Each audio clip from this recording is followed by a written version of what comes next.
All right, guys. So now is the three steps, right? Three steps to generate whatever you're generating to at least 200,000 in the last 12 months, right? That's all we can talk about at this moment.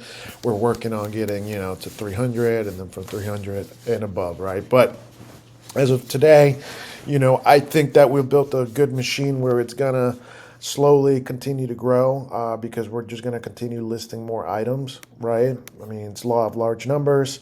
The more eyes on more product, the more ability to convert. So that's what we're doing, and we're working on optimizing a lot of the stuff that we're currently doing. But the good news is that the RPA and the AI combined will be able to help out whatever it is that you're doing, right? Whether it's this or that or whatever. So what do we need, right? We need to find a vendor. So I have a vendor. It's Gigabit 2B. We've signed up with them. They have, thousands of products. I mean, they're kind of like an Alibaba, but they're not an Alibaba.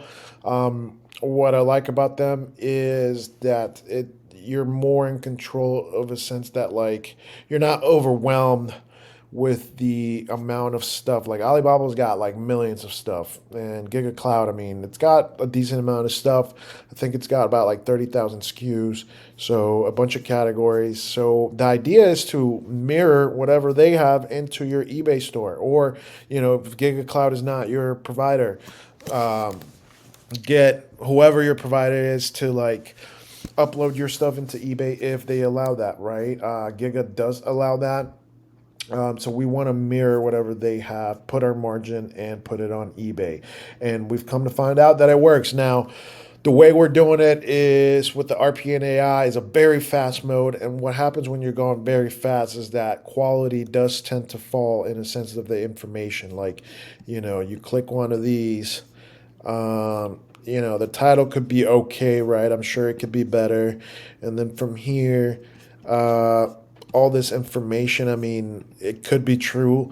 It could not. It could be, mixed because the information from the vendor directly to eBay, it takes a bridge, and that bridge is what the RPA and the AI are. Um, and yeah, I mean, all this could be better aesthetically, which will lead to more conversion. So we are working on that. However, what you want to focus is that you can go from 30,000 to 200,000. And I'm going to continue to share that over the next couple of videos. Again, you can always sign up for our free RPA AI script, the 3-step drop shipping on eBay. All right. Thank you guys. Bye bye.